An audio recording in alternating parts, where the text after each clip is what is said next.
Hi there. In this video, I'm going to show you how to sharpen a marking knife. These are the marking knives that I make, and people will reach out and they'll ask me about, care and maintenance and how to take care of them, how to sharpen them. And the truth is, there's really not that much to do. I do all the sharpening here, and then when you get them, they'll be nice and sharp, and you don't really have to do much to them in the long term. It's not like a chisel where you're hacking away at it and the edge needs a lot of touch-up work. You're usually pretty delicate with a marking knife, but I'll show you how to do that. So what makes these marking knives, in my opinion, this is the best design of a marking knife, is here's some of the earlier ones I made.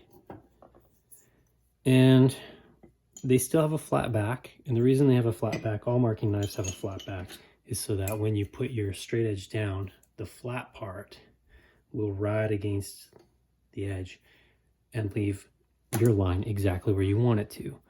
But with this design here, the bevel only goes in one way. And so this is a left-handed marking knife. I'm left-handed, so if I wanted to flip it over and cut with my right hand, it's no longer right against the edge. I think that intimidates people, that spear point. Some people find it a little bit more intimidating to sharpen, but it's really not. Now, what do you need to sharpen it? I use diamond plates. This one is 320 grit, 600 grit, and 1200 grit, and that gets me pretty sharp. I use Windex as my lubricant there because it doesn't rust my plates. And then I take it up and I use water on these stones here, and this is a 5,000 stone, and I also have an 8,000. That is way more than anyone would ever need to on a marking knife, but it leaves a nice shiny mirror finish on them, and I like to ship out things that look nice. When you have this, after I've taken care of it for you, when you get it and it eventually needs a refresh, all you'd have to do is find a flat surface, put some sandpaper down, and kind of just rub it in a circular motion. And for the most part, that's gonna flatten the back and really refresh that edge. And you probably don't need to do that very often. Occasionally, very rarely, you'll need to take it to the stones or your sandpaper on a flat surface and redo that bevel edge. But it really doesn't take long at all. And I'll show you how to do that. So let's get into that. Just move my stuff here. I'm only gonna work on this one. This one here, I've taken a Sharpie and I've already gone ahead and marked the edges of that blue. It'll help me see where it needs to be touched up. Just move some things around here. Again, being left-handed, I need some space on my left-hand side here. Is that in camera? Yep. So just to spray it with some Windex. And then if you put it on the stone here, because it has those bevels, and kind of just push it, it'll naturally want to find that bevel. It's really not, you kind of have to feel it, but it'll find that bevel really easily. And then I like to put one hand further back so I can kind of control it more, and then one closer to the tip. And then it's just a matter of going back and forth. You get a feel for it pretty quickly. The first time you do it, it might feel a little awkward. It probably will, but that's 320 grits. So as far as sharpening goes, that's pretty coarse. Let's see what that did already. Yeah, that already removed, where's the camera? That already removed all the Sharpie on there. It's shiny all the way from this tip to that tip, front to back. This side's already ready for the next one. I might just do another 10 strokes or something. It's not hard.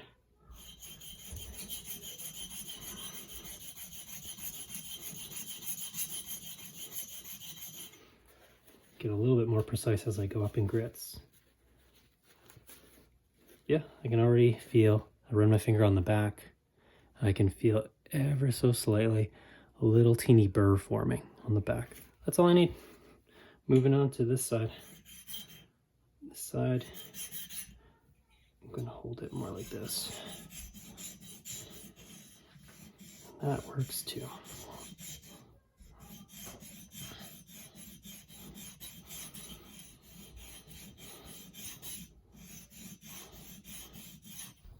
Okay. It took off the Sharpie easy enough. It's flat, and I can feel that burr. That's it. I'm gonna move up and grit to my fine plate here. Again, you can do this with sandpaper. Start at 320. I would use some 320 grit wet dry sandpaper, some carpet tape. You get this kind. It's way better than the other kind I got on Amazon. The other kind sucks. It's IPG. I don't know if that's in frame there. IPG, so much better than the other stuff I've bought. You just stick that down to a piece of plywood, something like that, and it'll work just fine. And then move up to 600, 1200. Actually, you won't even need to go that low because you're not making knives. You're just refreshing your knife. I would start at 1200 grit wet dry sandpaper. This one here. That's where I would start. So scratch that last comment there. Okay, let's keep going. Let's get this done. This video is going to be way longer than it needs to be. This is probably an operation you would do once or twice a year if you use your marking knife a lot. And it should only take, well, setup is going to take longer than actually sharpening it. Less than 5 minutes. It's really easy.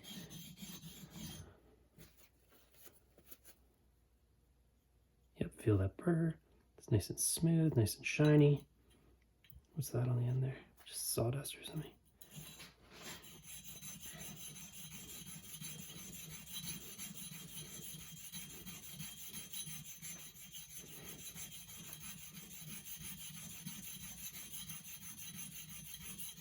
Actually, you know what makes it really easy to sharpen?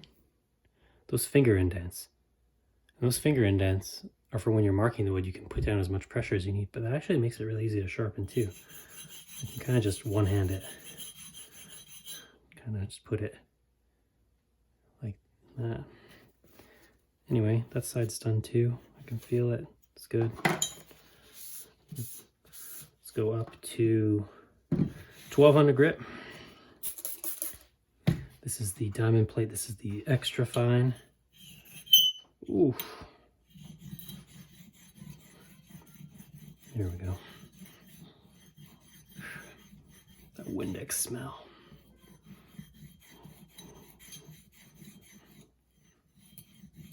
It's the ammonia. And I bet that side's done. Yep. And I don't know if you can tell the difference from when I started. You just gotta catch the light. It's nice and shiny now.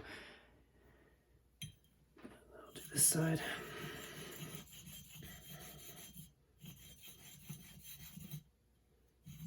I think sharpening is very intimidating when you first get started into woodworking, but it's one of those essential skills. Eventually you're going to need to learn how to do it.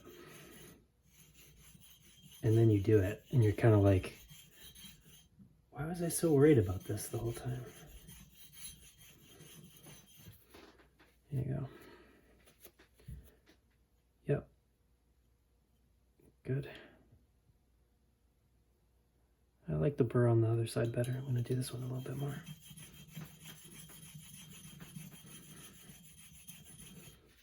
That's good. Yep. Okay. You should be able to stop here. This would be more than sharp enough, but because I'm selling these and I want them to look really nice, not only do I go 5K, 8K, I'll also then actually take my Dremel. It's got a little buffing wheel on, and I'll put some metal polish and I'll touch it up at the end so it gets that nice mirror look to it. But I mean, that's just cosmetics, really. At this point, the marking knife is probably good to go. I would say for, oh, I actually no, that's a lie. It's a bold-faced lie. I still got to touch up the back. But yeah, it's pretty much ready to go.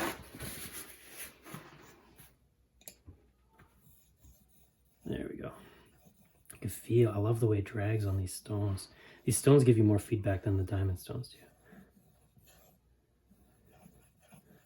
These are the Norton Pros. You can see in the water there is turning a little bit black. That's the steel coming off. Very micro amounts. That's probably enough. Oh yeah, that's good. Next side.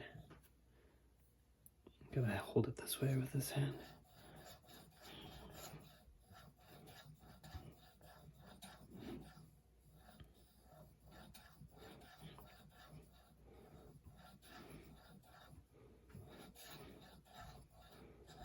And that feels good. Oh yeah, that's nice. Okay. The other thing you'd want to do is you want to put the flat back on the stone and kind of just go in circles. And what that's going to do is that's going to take off the burr on this end. I already flatten the back completely before I start. That's the first step I do actually when I make these things. So it's already nice and flat. So really you just need to kind of do that. It'll take off the burr. And this is actually probably what I would do. Like if I was going to use this knife right now in about, I don't know, whenever you feel it starts getting dull, I would just touch up the back on a piece of sandpaper, 1200 grit. Just do that, and it'll probably be sharp enough to do your work. And then you do that a couple times, and then after a while you will need to touch up the bevels, but it's pretty easy. So that's, yeah, that's nice and sharp already. I'm going to do one more at the 8000 grit, and then I'm going to buff it up with my cotton wheel there on the Dremel just to make it look nice. And then this knife is sharp. And re-recording this because I redid it a couple times because I made a mistake. It's probably going to be like a 10-minute video or something. It does not take that long. I love these sharpening stones. You can just feel the feedback of it going. You can feel the bevel. This is just a nice stone. Kind of pricey. I think this was $100 for this one stone. But you don't need this. And after you get this, you don't need to go this high. This is just cosmetics. Looks good in photos. Good presentation for the customer. That's it. That's all it is. These stones, 8000. I also have a 12,000 grit stone. That's more for like razors. Straight razors. A marking knife absolutely does not need to be this high. Even a chisel probably doesn't need to be this high, although I like my chisels and plain blades a little bit higher. Marking knife, nah.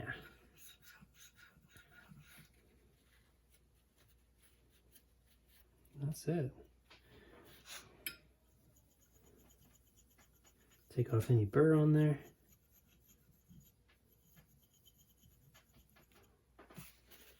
Good to go. I'm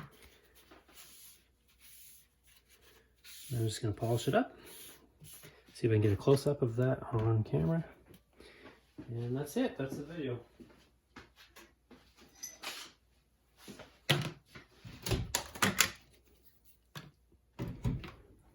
I recommend this. This polish is great. Autosol. If you can buff the metal up to 3000 grit, and you did a nice job along the way of like removing any of the scratches as you work your way up, you'll get a nice mirror finish. Let's see, where's my tape? It does stain things black though, so I like to tape off the knife, make sure that I don't get any of it on the wood, because I've already put a lot of time and effort. Should have done this before I put the polish on, but here we go. There, looks like that. Put it on low. It's spinning this way, so I would absolutely not go this way. Just needs a quick touch up. That's it.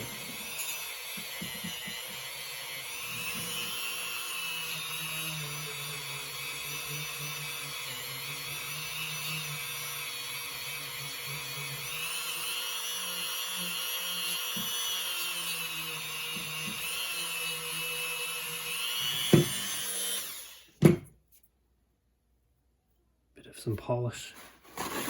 Oh, I didn't do the back, or whatever.